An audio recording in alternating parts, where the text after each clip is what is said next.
Peddapalli sub register కార్యాలయం అవినీతికి care of address గా మారింది. కాసులకు కక్కుర్తిపడి అక్రమ రిజిస్ట్రేషన్లు చేయిస్తున్నారు.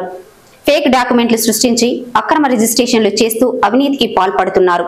ఒకరి నాలా కన్వర్షన్ తో మరొకరికి రిజిస్ట్రేషన్ చేస్తూ అక్రమ వసూళ్లకు తెరతీస్తున్నారు.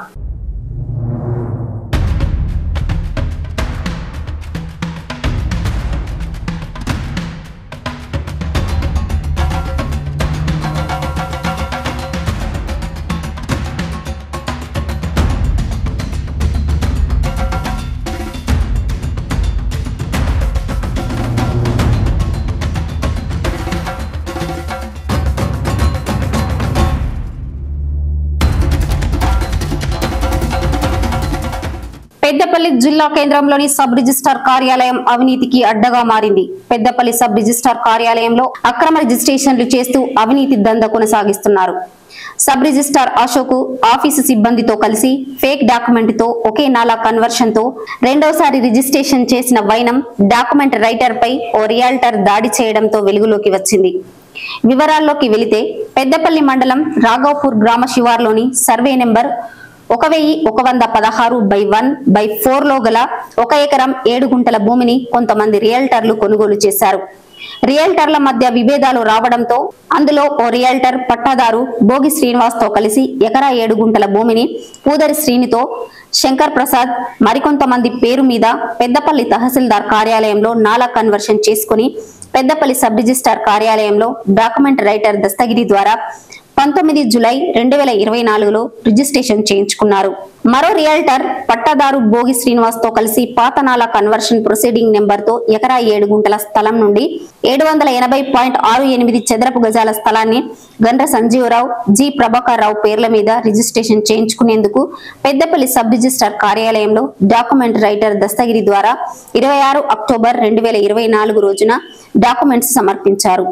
నాలా కన్వర్షన్ ప్రొసీడింగ్ కాపీలో ఎకరా 7 గుంటల స్థలం ఉండటంతో సబ్ రిజిస్టార్ అశోక్ 780.68 చదరపు గజాల స్థలాన్ని రిజిస్ట్రేషన్ చేయకుండా పెండింగ్ లో పెట్టారు. రియల్టర్ సబ్ రిజిస్టార్ మధ్య ఏం ఒప్పందం జరిగిందో కానీ అదే సబ్ రిజిస్టార్ అశోక్ ఈ నెల 20న డాక్యుమెంట్ నెంబర్ 150/2025 ద్వారా 780.68 చదరపు గజాల స్థలాన్ని గండ్ర సంజీవరావు, జి ప్రభాకర్ రావు పేర్ల మీద రిజిస్ట్రేషన్ చేశారు.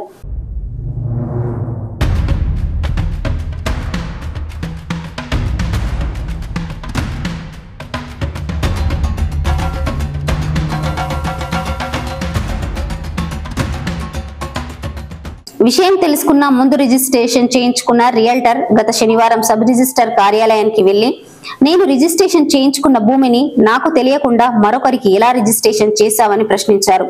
ఆ నెపాన్ని సబ్ రిజిస్టర్ డాక్యుమెంట్ రైటర్ పై నెట్టివేయడంతో కోపోద్రికుడైన రియల్టర్ సబ్ రిజిస్టర్ కార్యాలయంలోనే తన అనుచరులతో డాక్యుమెంట్ రైటర్ దస్తగిరిపై దాడి చేశారు. గదిలో బంధించి చితకబాదారు. ఈ విషయాన్ని డాక్యుమెంట్ రైటర్ దస్తగిరి సోమవారం మీడియాకు తెలపడంతో విషయం వెలుగులోకి వచ్చింది.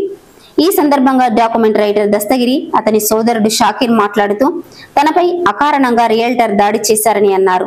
సబ్ రిజిస్టర్ అవినీతికి పాల్పడి రిజిస్ట్రేషన్ చేసినట్టు ఆరోపించారు. డాక్యుమెంట్లో ఉన్న 4804.93 చదరపు గజాల స్థలాన్ని 780.68 చదరపు గజాలుగా దిద్దానని అన్నారు. అనుమానం వచ్చి పెండింగ్ లో పెట్టి డిఆర్ కు పంపించారని తెలిపారు. నాలా కన్వర్షన్ ప్రొసీడింగ్ కాపీని లాగిన్ లో చెక్ చేసుకోకుండా ఒకే నాలా కన్వర్షన్ ప్రొసీడింగ్ నెంబర్ తో రెండవసారి ఎలా రిజిస్ట్రేషన్ చేస్తారని ప్రశ్నించారు. సబ్ రిజిస్టార్ కార్యాలయంలో డాక్యుమెంట్ రైటర్ పై దాడి జరిగితే సబ్ రిజిస్టార్ ఎందుకు స్పందించడం లేదని ప్రశ్నించారు. నా పేరు దస్తగిరి. డాక్యుమెంట్ దస్తావేజ్ లేఖరి. నేను అక్టోబర్ నెలలో రిజిస్ట్రేషన్ అయిందన్న. రాఘవపూర్ శివార్ అక్టోబర్ నెలలో రిజిస్ట్రేషన్ అయింది. ఆ దస్తావేజ్ను పెండింగ్ పెట్టిండు సార్. అక్టోబర్ నెలలో పెండింగ్ పెట్టిన తర్వాత అందులో నాలలో 1 ఎకరం 7 గుంటలు ఉందన్న. 7 గుంటలు ఉంటే ఆ 1 ఎకరం 7 గుంటలను సబ్ రిజిస్టర్ను అందులో ఉన్న అటెండర్లు వాళ్ళు అందరు కలిసి ఆ నాలను దిద్దిండ్రు అన్న. దిద్దిన తర్వాత మళ్ళీ రెగ్యులర్ నెంబర్ ఇచ్చిండు సార్. ఆ రెగ్యులర్ నెంబర్ ఇచ్చిన తర్వాత వాళ్ళ పార్టీ అపోజిట్ పార్టీ 2 పార్ట్నర్స్ ఉంటారు కదా, ఇంకో పార్ట్నర్కు తెలియకుండా ఇంకో పార్ట్నర్ చేయించుకున్నాడు రిజిస్ట్రేషన్. దానికి నాకు ఎలాంటి సంబంధం లేదు. సబ్ రిజిస్టర్ను వాళ్ళు కుమ్మక్కై చేసుకున్నారన్న. నాకు దాంతో సంబంధం లేదు. దాని మీద వాళ్ళు నాకు దాడి చేసిండ్రు అన్న. అయ్యో సబ్ రిజిస్టర్ ఎంత తీసుకున్నారో మనకు తెలియదు కానీ వాళ్ళు కుమ్మక్కయ్యారు అన్న. వాస్తవమే ఇస్తాం అన్న, ఇస్తాం. దస్తావేజ్కు 500 అనేది ఇస్తాం మేము. రోజుకు ఒక దస్తావేజ్కు 500. నా మీద పూదరి సీన్ అనేటైనా దాడి చేసి కంప్లైంట్ ఇవ్వలేదు. సబ్ రిజిస్టర్ ఇవ్వాలి కదా కంప్లైంట్. లోపల ఆఫీస్ లో అయింది గొడవ. లేదు, లోపలనే అయింది. CCTV తలుపులు వేసిండ్రన్న, CCTV ఫుటేజ్ ఉన్నాయి, చెక్ చేయమనండి మీరు. లేదు, ఉన్నాయి, అక్కడనే ఉన్నాయి. తలుపు వేసి మరీ కొట్టిండ్రు అన్న. దస్తావేజ్కును దానికి ఆ భూమికి నాకు ఎలాంటి సంబంధం లేదు. ఇంతకు ముందు కూడా దస్తావేజ్లు నేను అలా చేసిన, కానీ నాకు దీనికి ఎలాంటి సంబంధం లేదు. ఆయన కోట కుమార్ అనేటైన వ్యక్తి నువ్వు నాకు చెయ్యి, నేను చూసుకుంటా, సార్ తోటి నేను మాట్లాడుకున్నా అని చెప్తే నేను చేసిన అన్న. సారే చేసిండు, నాకు సంబంధమే లేదు. దస్తావేజ్ రైటరు నా తమ్ముడు దస్తావేజ్ రైటర్ చేస్తారు. ఎవరు వచ్చి ఇక్కడ దస్తావేజ్ చేయమంటే చేసి అక్కడ ప్రవేశపెట్టడం వీళ్ళ పని. ఏమైనా తప్పు జరిగితే చెక్ పాయింట్స్ ఉంటాయి సబ్ రిజిస్టర్. చెక్ పాయింట్స్ ఏంటిది? నాలా కరెక్ట్ ఉన్నదా లేదా, భూమి కరెక్ట్ ఉన్నదా లేదా, జమ ఉందా లేదా, ఖర్చు ఉందా లేదా అనేది చూసుకునే బాధ్యత సబ్ రిజిస్టర్ది. సబ్ రిజిస్టర్ కావాలని చూసుకోకుండా అందులో ఖర్చు అయిపోయిన మొత్తం భూమిని మళ్ళీ దస్తావేజ్ పెట్టితే వాళ్ళు పాటలు కొట్టాడుకుని పెట్టుకుంటే వాళ్ళు మాట్లాడుకుంటే తయారు చేసిన వానికి గొడవ అయ్యే టైంకు తయారు చేసిన వాడిని పిలిచి వీడి చేసి నన్ను దొబ్బేసి వీడిని కొట్టిపించుడు ఎంతవరకు సమాజం నేను అడుగుతున్నా. ఇంకొకటి, రెవెన్యూ లాగిన్ ఉంటుంది. రెవెన్యూ లాగిన్లో నాలా చెక్ చేసుకోవాలి ఆయన సబ్ రిజిస్టర్. సేమ్ నాలా మనం తీసుకుపోయి చూపిస్తే సేమ్ నాలా అక్కడ ప్రొసీడింగ్ నెంబర్ కొట్టగానే కనబడుతుంది. ఈ నాలా కరెక్ట్ ఉన్నదా లేదా అనేది సబ్ రిజిస్టర్ చూసుకునే బాధ్యత. ఇందులో ఏదైనా దిద్ది ఉంటే ఇది దిద్ది ఉన్నది అని తిరస్కరించాలి. తిరస్కరించవలసిన దస్తావేజును రిజిస్ట్రేషన్ చేయడం జరిగింది. అంటే ఉన్న చెక్ పాయింట్స్ అన్ని చెక్ పాయింట్ చేసుకొని దానికి దిద్దుకొని రిజిస్ట్రేషన్ చేసి రిజిస్ట్రేషన్ దస్తావేజ్ ఇచ్చేసిన తర్వాత వాళ్ళు పార్ట్నర్లు కొట్లాడుకుంటే ఆ కొట్లాడడం తీసుకొచ్చి మా తమ్మునికి కొట్టిపిస్తారా? ఎంతవరకు న్యాయం ఇది? ఎంతవరకు అధర్మం ఇది? వీళ్ళేమో సబార్డినేట్గా ఇక్కడ పైసలు ఇస్తే అన్నీ చేస్తారు, లేకుంటే ఏమో ఏం చేయరు. వీళ్ళ పై అధికారులతో ఎటువంటి చర్చ జరపకుండా వీళ్ళు అన్ని పనులు ఇక్కడ చేస్తారు. ఇష్టారాజ్యం వెళ్తారు. ఇక్కడ ఎన్ని పైసలు అంటే దోసుకుంటారు. రోజుకు 5 లక్షల రూపాయలు జేబులు వేసుకొని పోతారు వీళ్ళు లంచాల కింద. ఎవరి దాస్తంతా ప్రజా ధనమా? వాళ్ళు పబ్లిక్ సర్వెంట్లా లేకుంటే వాళ్ళే అధిపతులు అయిపోయారా ఆఫీసుకు? అంటే పిలిచి తలుపు వేసి దాడి చేస్తారు. తలుపు వేసి దాడి చేసారు. మరి మీ ప్రిన్సెస్లా జరిగిన దాడి మీరు కంప్లైంట్ ఇవ్వాలి కదా అని అంటే నేను కంప్లైంట్ ఇవ్వను, పొజిషన్లు లేవు, అవి లేవు, ఇవి లేవు, ఇక్కడ జరగలేదని వితండవాదం చేయడం ఎంతవరకు నిజం? కాబట్టి దీని మీద ఇమీడియట్గా పై అధికారులు కానీ కలెక్టర్ కానీ దీని మీద స్వతహా ఈ న్యూస్నే ఒక కాంప్లైంట్గా భావించి దీని మీద చర్య తీసుకోవాలని నేను కోరుతాను. లేదు అంటే ఇవాళ సబ్ రిజిస్టర్ కనుక కాంప్లైంట్ ఇవ్వకుంటే రేపు పొద్దుగాల ఈ ప్లాన్ తీసుకుపోయి నేను మళ్ళీ పిటిషన్ ఇప్పిస్తా అక్కడ. కాబట్టి దీని మీద న్యాయం జరగాలి. దాడి చేయడానికి అతను ఎవరు, ఎందుకు ఎట్లా దాడి చేసిండు, కావాలంటే ఈయన తప్పు చేసిండంటే పోలీస్ స్టేషన్ కూడా ఉండే కాంప్లైంట్ చేయనుండే, కాంప్లైంట్ చేసి చర్య తీసుకోండి. కాంప్లైంట్ చేసి చర్య తీసుకోకుండా డైరెక్ట్ దాడి చేయడం ఎంతవరకు?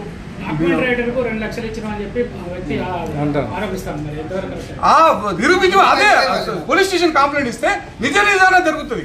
అప్పటి వరకు ఇస్తానని అనే ఆరోపణ చేసే వరకు అయిపోతుందా? నేను కూడా ఆరోపణ చేస్తా, నిజమైతుందా? కానీ దానికి నిర్ధారించాలంటే పోలీస్ ఎంక్వైరీ జరిగి నిజ నిదానం జరగాలి. నిజమైన ఆధారిత డాక్యుమెంట్ చేసిన తప్పుడు దొంగదారి చేసింది ఎవరు ఎట్లా అనేది నిజ నిదానం జరగాలంటే ఇప్పుడు పోలీస్ సెంటర్ కావాలి. ఇట్లా అంటే వీళ్ళు బతకద్దా? డాక్యుమెంట్ రైటింగ్ చేసుకుంటా బతకద్దా? ఏమైనా తప్పు చేసింది వాళ్ళు తీరా లొల్లి అయ్యేసరికి వీళ్ళ మీద దొబ్బుతారా? దొబ్బి వీళ్ళు దాడి చేస్తారా? అది కూడా తలుపు పెట్టి ఆఫీస్ లోపల ఎంతవరకు ఇది? దానికి ఇమీడియట్ గా సబ్ రిజిస్టర్ స్పందించాలి. శనివారం జరిగింది ఇది. శనివారం పోయింది, ఆదివారం పోయింది, సోమవారం ఇవాళ నేను పోయి పరిశీలించిన. కాంప్లైంట్ అనేది ఈయన ఇవ్వద్దు, మీ ప్రిన్సెస్ లో జరిగి మీ ఆఫీస్ లోపల మీ కళ్ళ ముందర జరిగింది కాబట్టి మీరు కాంప్లైంట్ రేజ్ చేయాలి అని నేను చెప్పి ఇప్పుడు చెప్పేస్తున్నా.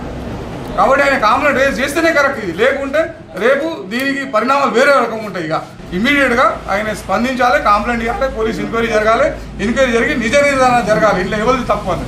అక్రమ రిజిస్ట్రేషన్ లో సబ్ రిజిస్టర్ తో పాటు డిస్ట్రిక్ట్ రిజిస్టర్ కు సైతం సంబంధం ఉందనే ఆరోపణలు వినవస్తున్నాయి. విషయంపై సబ్ రిజిస్టర్ అశోక్ ను వివరణ కోరగా రిజిస్ట్రేషన్ చేయడంలో తన పొరపాటు ఏమీ లేదని అన్నారు. వారిద్దరి మధ్య గొడవలే కారణమని తెలిపారు. అలాగే సబ్ రిజిస్టర్ మధ్యాహ్నం విధులు నిర్వహించకుండానే వెళ్లిపోయారు. ఎంత ఉన్నాయి సార్ 4 కన్వర్షన్? డాక్యుమెంట్ కాపీ నా దగ్గర లేదు, సార్ ఎప్పించారు అది మా దగ్గర డౌన్లోడ్ కావట్లేదు.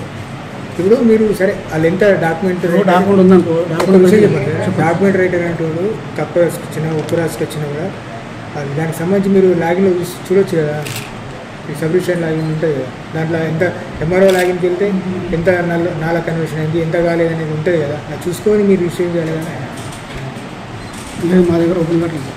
ఇప్పుడు డాక్యుమెంట్ రైటర్ 100 రాస్తారు, ఏదైనా రాయొచ్చు, తప్పు రాయొచ్చు, ఉప్పు రాయొచ్చు. మీరు ఒకసారి చెక్ లిస్ట్ ఉంటాయి కదా. మీరు ఈ కారణంగా ఇక్కడ గొడవ జరిగింది అనేది వాళ్ళ అభిప్రాయం. అంటే 2 పార్టీలు మాట్లాడిన విషయం అంటే అదే కదా. పర్సనల్గా వాళ్ళు వచ్చి పర్సనల్ కట్ చేస్తున్నా కూడా దానికి కారణం మీరే అంటే కావచ్చు. ఇప్పుడు ఒక డాక్యుమెంట్ రిజిస్ట్రేషన్ వచ్చింది కాబట్టి దాని నుంచి మనం గడబడి అయింది కదా.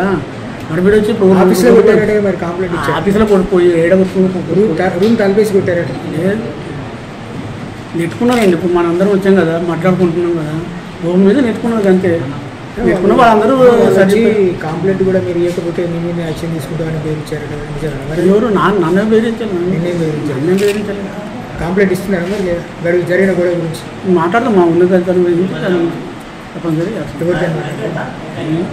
మా డిఐజీ గారు ఉంటారు, ఐజీ గారు ఉంటారు, వాళ్ళతో మాట్లాడి ఉన్నతాధికారులతో మాట్లాడి దాని గురించి తప్పనిసరి మాకు మా లెవెల్ అంటే ఈ డాక్యుమెంట్ రిజిస్ట్రేషన్లో మాత్రం మీ పొరపాటు లేదంటారు.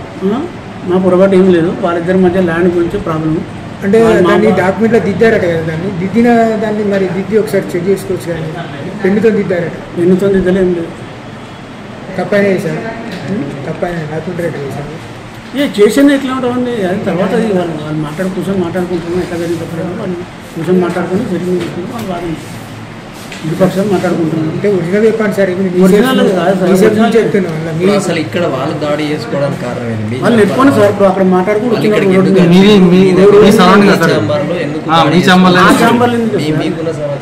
నాకున్న సమాచారం చెప్పాను కదా మీకు. నాకున్న సమాచారం అదే చెప్తున్నాను. నా మీద దాడి చేయడానికి రాలేదు, వారి మీద దాడి చేయడానికి రాలేదు. లక్షల్లో మాట్లాడే సందర్భంలో నెట్టుకున్నారు. అది సీసీటీవీ ఫుటేజ్ మా దగ్గర కంట్రోల్ లేదు. అది ఐజీ గారి కంట్రోల్లో ఉంటుంది.